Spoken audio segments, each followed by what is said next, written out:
let's get started here. And we know what happened in Game 5, right? They didn't cover, which was bad too. Dude, I thought they were about to. They go down, get a layup. They got stripped on the way up. And unbelievable. Like, oh, wow. That would have covered a lot of. You know how people kick their TV sets in, but that's why they call it gambling. Yep. But anyway, Tyrese Haliburton tried to play through an injury and had no field goals. What do you have? Was it 4 points or 6 points? Yep, 4 points. Minus 13 out there, or the plus minus. And I just got one message to Tyrese Haliburton and to all players who decide to do what he did yesterday. Okay. Don't play if you're hurt. I know you want to be out there for your teammates to try to help, and you don't want to miss a game. It's the NBA Finals. But you don't help your team when you're injured and you go out to play. There's no way the Pacers can have them have no field goals and 4 points. Yeah. Somebody else could have played, and the backup point guard had, a +4 on the plus minus? So you look at that, that's like a 17-point, turnaround, right? As far as the point guard. But my point is, we've seen this before. It's okay if you want to try to do a Willis Reed. Rob G, can you call up and find out what in the famous Willis Reed game where he limped out? Yeah, we never finish all of that. Okay, but what people don't know about that is that he didn't play the whole game. That's what I'm saying. We always just remember that. He came out like for support of the Knicks, and they wound up winning the championship and all that. And it's a historic and a big history of Willis Reed, the captain, injured, limps out, plays a few minutes in the first quarter for an inspiration. Brett Favre did it with the Jets. The next time Kerry Rhodes is on the radio on Fox Sports, we'll ask him. Jets were 8-3. Oh, my God, they got Brett Favre. It's going to be great. What do you have, a bicep injury? Mm-hmm. And guess what? The Jets started 8-3 and did not make the playoffs because he tried to play through it. He was bad, and the Jets didn't win.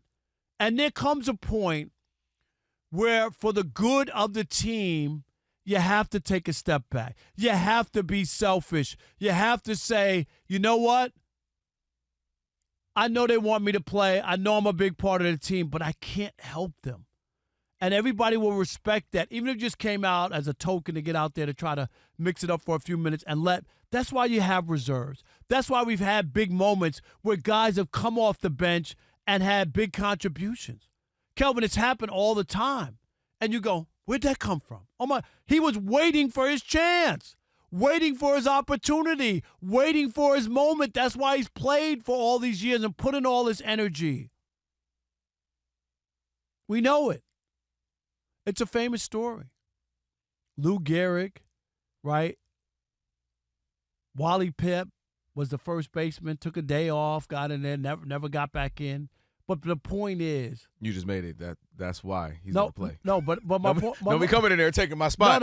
But my point is, you never know who's sitting behind you that could give the team a spark, could help. That's my point.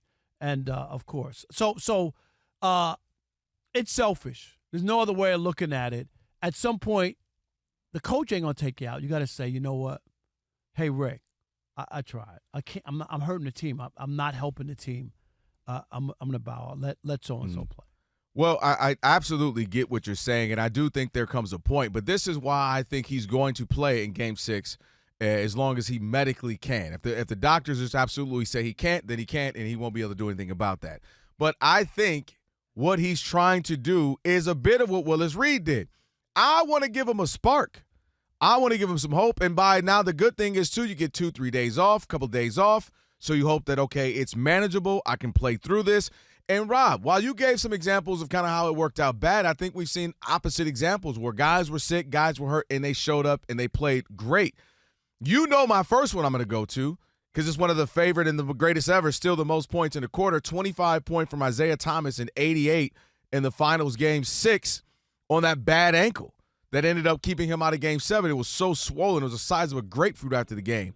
But Isaiah went crazy against the Lakers there. 25 and a quarter on a limping around the whole court, one of the most spectacular things athletically I've ever seen. You see Michael Jordan with the flu game, right? We know what he did there. We've seen Luka last year play through those finals to give his team a shot last year. And I just think Tyrese Haliburton, you're going to have to drag him off the court. Because one thing you always say this, is there's no guarantee you can get back. So I think if it's Tyrese Haliburton is saying, if I can play, I'm going out here, I'm going to give the best I can. To their credit, they have T.J. McConnell, who's played very well the last couple of games. And you have that if you're Rick Carlisle in your back pocket to say, all right, I'm kind of going to gauge. Let me get a flow. Because here, real quick, T.J. McConnell can't play all of those minutes because he plays in spurts where he can go, you know what, to the wall, all out, give you everything I got for 5 minutes here, 5 minutes there, 5 minutes there. He can't be a starter because then it changes the game. It changes who he has to guard. He's great going up at your second team. He's not starter guy to go up against your first team all 48 minutes, 42 minutes, whatever he would play. Because now he's got to guard SGA. He's got to guard Jalen Williams. He's got to guard other guys. He has to go at them. They're going to go at him, and it changes the dynamic. He's great off the bench because that's that spark plug, that energy. So I think Tyrese Haliburton absolutely is going to play, and I think he won't be 100%, but he'll be able to give them enough. Here's the challenge, though, Rob. You know how I've been saying, even well before the finals, this whole playoff run, he has to continuously be aggressive. And I'll hear some people say, he's not a big scorer, he's not a volume. You're mixing up what I'm saying when I say aggression. Aggression from him is looking to score at times first. Aggression for him is, go ahead and take that shot. It's there. I'm swinging around one more time. No, that's a shot we need you to take. Because, Rob, do you know what they are when he scores 20 or more?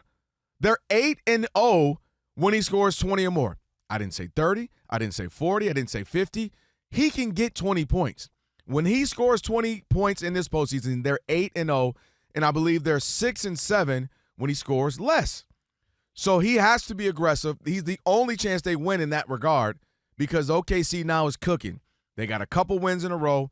They smell blood, as in the Larry O'Brien trophy, and I think he has to play to give this team that ignition that they need. Now, you might say I'm going to give him 24 minutes instead of 35, 40, and Rick Carlisle be smart managing it, but he absolutely has to play if they have any shot to win and make this a game 7. The examples you gave were two of the greatest players who ever played, and yeah, they were productive while they were playing. At some point, I'm not against you going out and trying once it's obvious. Remember, he didn't make a field goal. You just gave up Michael Jordan on a flu game, who was knocking down baskets. Isaiah, they were out there. They were performing. So go ahead, keep going. At some point, the coach or the player has to say, I'm over the game from the field. That's not going to help the team win. I think it's mental, right? No, I get what you're saying. What I'm saying is you got to produce. I'm saying I don't think that's just not natural for him to go. Like Isaiah said, I only have a little bit on this ankle. I'm going crazy. You know it. You know it. You saw it. Yeah, but I'm saying, like, those guys performed to where you wouldn't even question whether or not they should continue. My question is, at some point, when you're 3 quarters in and you don't have a field goal, do you have to look at it and say, you know, he got us to this point. Now we need to finish the game. Let's put somebody in.